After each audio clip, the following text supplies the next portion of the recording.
আমাকে যখন দেশনেত্রী বেগম খালেদা জিয়া ক্যাবিনেটে অন্তর্ভুক্ত করেন, তখন আমার অফিস ছিল কিন্তু এমন একটি জায়গায়, এটা সচিবালয়, সেই অফিস ছিল শেরেবাংলা নগরে। এবং আপনারা শুনলে অবাক হবেন যে আমার অফিস সেখানে লাল ইটের যে বাড়িগুলো আছে শেরেবাংলা নগরে, সরকারি ভবনগুলো আপনারা জানেন, পরিকল্পনা মন্ত্রণালয় এবং পরিকল্পনা কমিশন বলে সেটি অধিকতর পরিচিত। সেখানে যে করিডোর দিয়ে আমার অফিসে ঢুকতাম, তার বাঁ পাশে ছিল আমার কক্ষ এবং তার ডান পাশে ছিল জনাব সাইফুর রহমান সাহেবের কক্ষ। অর্থাৎ আমরা পাশাপাশি মুখোমুখি দুটি কক্ষে আমরা অবস্থান করেছি। এটা আমার জীবনে অত্যন্ত গৌরবের বিষয়।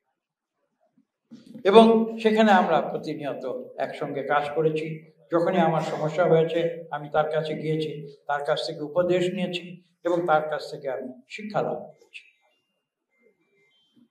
তার যে অভিজ্ঞতা, সেই অভিজ্ঞতা সম্বন্ধে ছোট্ট দু একটি কথা বলবো। এখানে একজন বক্তা বলেছেন, উল্লেখ করেছেন, তিনি কিন্তু বাংলাদেশে ভ্যাটের প্রণেতা ছিলেন এবং ভ্যাট হচ্ছে আধুনিক বিশ্বের যে ট্যাক্সেশন পলিসি, তাতে সর্বশেষ আধুনিক সংযোজন, এবং বাংলাদেশের বেলায় সেই সংযোজনটি কিন্তু সাইফুর রহমান সাহেব করেছিলেন। আমিও তখন তার পাশে কাজ করেছি, তার সঙ্গে কাজ করেছি। কেননা তখনকার দিনে, আজকে থেকে প্রায় 30 বছর আগের কথা বলছি, তখনকার সময়ে এই দেশের মানুষ ভ্যাট কি জিনিস সে সম্বন্ধে তাদের অনেক ধারণা ছিল না। এবং ভ্যাট হচ্ছে এমন একটি ট্যাক্সেশন পলিসি, যে ট্যাক্সেশন পলিসি আজকে যদি না থাকতো বাংলাদেশে, তাহলে বাংলাদেশের সরকারের যে অর্থ সংগ্রহ, ট্যাক্সের মাধ্যমে যে অর্থ সংগ্রহ, সেই অর্থ সংগ্রহের প্রাচীন পদ্ধতি সম্পূর্ণ মুখ থুবড়ে পড়ে যেত, বাংলাদেশ সরকার অচল হয়ে যেত, যদি না সাইফুর রহমান সাহেব সেদিন সেই ভ্যাট, আধুনিক ভ্যাট পদ্ধতি বাংলাদেশের অর্থনীতিতে সংযুক্ত না করত। এই ভ্যাট নিয়ে কিন্তু অনেক বিতর্ক হয়েছিল, সংসদে বাধা দিয়েছিল এই আওয়ামী লীগ সরকার, যে স্বৈরাচারী সরকার। আমি স্মরণ করিয়ে দিতে চাই, যারা মুখে বড় বড় কথা বলে, এই আওয়ামী লীগ সরকার কিন্তু সেদিন এই ভ্যাট পদ্ধতির বিরোধিতা করেছিল এবং সেই ভ্যাট পদ্ধতির বিরোধিতার কারণে এই ভ্যাট পদ্ধতি প্রচলন করতে কিছুটা বিলম্ব হয়েছিল। কিন্তু আপনারা হয়তো দেখবেন যে আধুনিক বিশ্বে এখন প্রায় সব দেশে ভ্যাট পদ্ধতি প্রচলিত হয়েছে এবং এই যে ট্যাক্সেশন পদ্ধতি, এই ট্যাক্সেশন পদ্ধতি ছাড়া বিশ্বের প্রায় কোনো সরকারই টিকে থাকতে পারে না আজকের দিনে। এবং এই আধুনিকায়ন করেছিলেন সাইফুর রহমান সাহেব, একক, অনেক বাধা। তো এই একটি উদাহরণ দিলাম, এরকম আরো অনেক উদাহরণ আছে। সাইফুর রহমান সাহেবের সম্বন্ধে অনেকেই বলেন যে তিনি এমন একজন অর্থনীতিবিদ ছিলেন, ইংরেজি একটি শব্দ ব্যবহার করে বলছি, অনেকে বলেন যে তিনি খুব কনজারভেটিভ অর্থমন্ত্রী ছিলেন। তিনি যে অর্থনীতি এদেশে অনুসরণ করতেন সেটা কনজারভেটিভ ছিল। কনজারভেটিভ ছিল বলে অনেকে সমালোচনা করতে পারে, কিন্তু আমি আজকে অকপটে কথা বলছি, সেই কনজারভেটিভ অর্থনীতির পথ অনুসরণ করেছিলেন বলে কিন্তু সাইফুর রহমান সাহেব বাংলাদেশের অর্থনীতিকে একটি দৃঢ় ভিত্তির উপরে প্রতিষ্ঠিত করতে পেরেছিলেন। আপনারা দেখেছেন পরবর্তীতে বিগত 15 বছরে কি হয়েছে।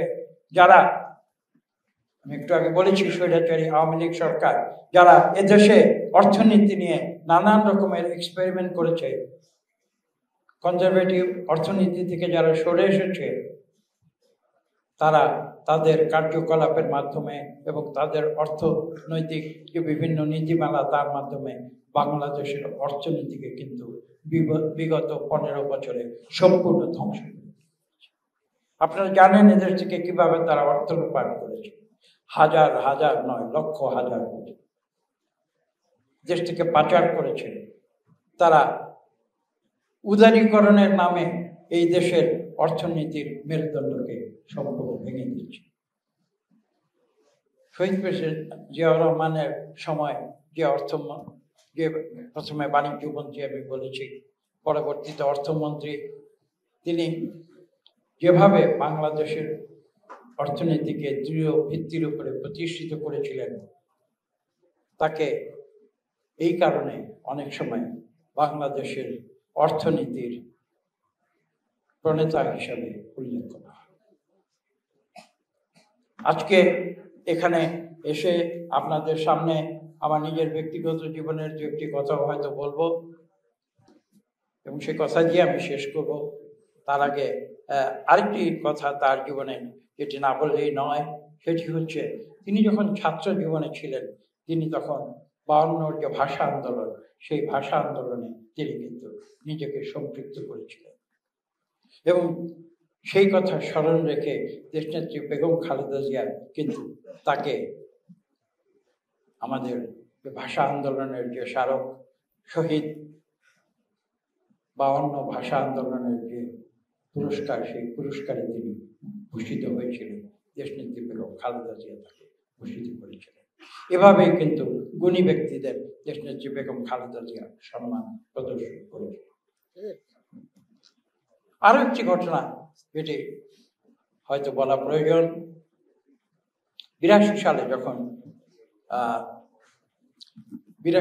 যখন সামরিক শাসক এরশাদ যখন জিয়াউর রহমান সাহেবের শাহাদাতের পরে যখন সামরিক শাসক এরশাদ যখন বাংলাদেশে ক্ষমতা দখল করে, তখন কিন্তু বিএনপির অনেক নেতা নেত্রীকে তারা কারাগারে নিয়ে গিয়েছিলেন।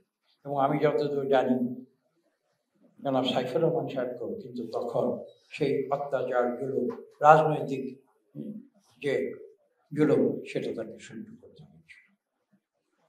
কাজেই আপনারা গর্ববোধ করবেন যে আপনাদের নেতা, আপনাদের মাটির মানুষ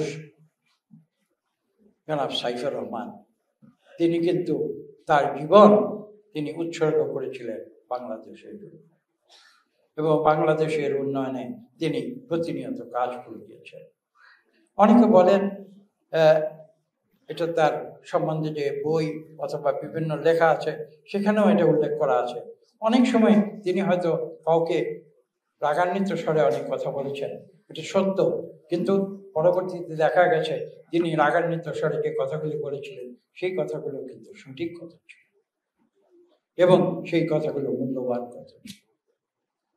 কারণ তিনি জানতেন তিনি কি করছেন, তিনি জানতেন তিনি কি বলছেন, এবং তিনি জানতেন যে তাকে কখন শক্ত হতে হবে, কখন নরম হতে হবে। এবং এই কারণেই কিন্তু আমরা তাকে একজন সফল অর্থমন্ত্রী হিসেবে শ্রদ্ধা করে থাকি। আর দুটি কথা আমি না বলে পারছি না। 111-এর সময়ে সাইফুর রহমান সাহেব একটি কথা বলেছিলেন। সেই কথাটি আমি বলছি এই কারণে যে অত্যন্ত আমার মনে হয় তার জীবনের অভিজ্ঞতা দিয়ে তিনি কথাটি বলেছিলেন। তিনি যখন সিঙ্গাপুরে চলে গিয়েছিলেন, যাওয়ার সময় ঢাকা বিমানবন্দরে, আন্তর্জাতিক বিমানবন্দরে দাঁড়িয়ে তিনি একটি অত্যন্ত গুরুত্বপূর্ণ একটি রাজনৈতিক বক্তব্য দিয়েছিলেন। তিনি বলেছিলেন, বামেরা শুধু ভাঙতে জানে, বামেরা করতে জানে না। এটা একটা রাজনৈতিক বক্তব্য। কেউ এর সঙ্গে একমত হতে পারে, কেউ একসঙ্গে একমত নাও হতে পারে, কিন্তু এই যে কথাটি, এই কথাটি যে একটি কঠিন সত্য, সেটা কিন্তু কেউ অস্বীকার করে। আমরা বিএনপি যারা করি, আমরা যারা জাতীয়তাবাদে বিশ্বাস করি, আমরা যারা মধ্যপন্থার রাজনীতিতে বিশ্বাস করি, তাদের কাছে কিন্তু আমরা সাইফুর রহমানের এই যে বক্তব্য তিনি দিয়েছিলেন, সেই বক্তব্য কিন্তু আমাদের রাজনীতিতে অনেক কিছু শিক্ষা দিয়েছে। এবং আমরা সেই কারণেই কিন্তু আমরা মধ্যপন্থার রাজনীতি করি। অনেকে আমাদের দুর্বল মনে করে, কিন্তু আমাদের দুর্বল মনে করুক বা সবল মনে করুক, মধ্যপন্থাই যে সর্বোত্তম পন্থা, এটা কিন্তু কেউ অস্বীকার করে।